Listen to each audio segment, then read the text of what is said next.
Hello, this is Paul from Puppets and Stuff Puppets. You can find us on the World Wide Web at www.puppetsandstuff.com. We're going to continue now with building our moving mouth puppet.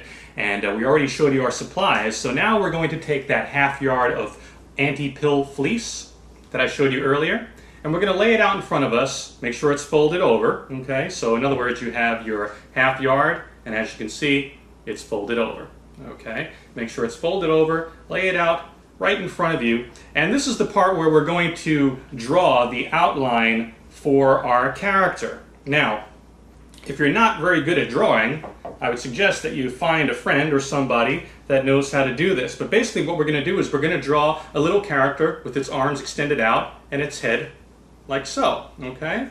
Now, while I'm doing this, I can tell you that it took me quite some time to start drawing these patterns just from memory. However, if you want to get much better results, I would advise you to draw the outline or the pattern of the character on probably a big piece of cardboard or paper, which you can then later on cut out and use to trace over your material.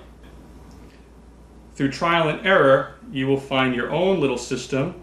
You may want to improve my system here and there, and that's completely fine.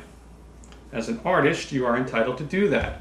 Now, I could see here on my pattern that I made the neck a little bit too small, and I'm going to show you exactly what I made here in a second. Let me just even out the head a bit. Okay, now, let me show you what I drew here. I drew a little character. All right, so now that we've done that, we're going to cut the pattern out, and we're going to fold it inside out, sew it, and do all that fun stuff. Okay, so when we come back, we'll start doing that.